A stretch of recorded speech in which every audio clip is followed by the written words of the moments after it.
So this is basically what I did on Saturday. Hello everyone, welcome back to my mini vlog. তো দিনটা ছিল শনিবার আর সকালটা আমার শুরু হয়েছিল পার্সেল দিয়ে। একটা মাইক আমি আমার ভয়েস ওভার ব্লগিং এর জন্য অর্ডার করেছিলাম, সেটারই ডেলিভারি ছিল। কারেন্টলি যে ভয়েস ওভারটা তোমরা শুনছো সেটাই নতুন মাইক দিয়ে করা হয়েছে। কদিন ইউজ করি, দেন আফটার দ্যাট তোমাদেরকে রিভিউটা দেবো। This is my first meal of the day. রুটি আর আলু চচ্চড়ি আমার অল টাইম ফেভারিট। হ্যাঁ, আমার থালায় পেঁয়াজটা অনেকেই হয়তো দেখতে পাচ্ছ, এবার বলবে তুমি তো শনিবার নিরামিষ খাও।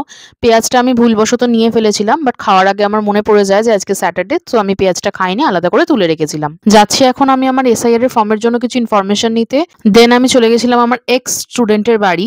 এখন আমি যাচ্ছি ডক্টরের কাছে, আমি একটা হোমিওপ্যাথি ডক্টর দেখাই, তো সেখানেই যাচ্ছি বিকজ আমার ওষুধগুলো শেষ হয়ে গেছে। দেন আমি চলে আসলাম মিষ্টির দোকানে একটু মিষ্টি কিনবো বলে। বাড়ি ফিরে প্রচন্ড খিদে পেয়ে গেছিল, তো আমি এখানে লাঞ্চ নিয়ে বসে পড়েছি। রয়েছে ডাল আর বাঁধাকপি। So that's it for today. তোমরা কারা কারা এসআইআর এর ফর্ম জমা দিয়েছো কমেন্ট করে জানিও। ভিডিওটা ভালো লাগলে লাইক করতে ভুলো না, চ্যানেলটা সাবস্ক্রাইব করে দিও।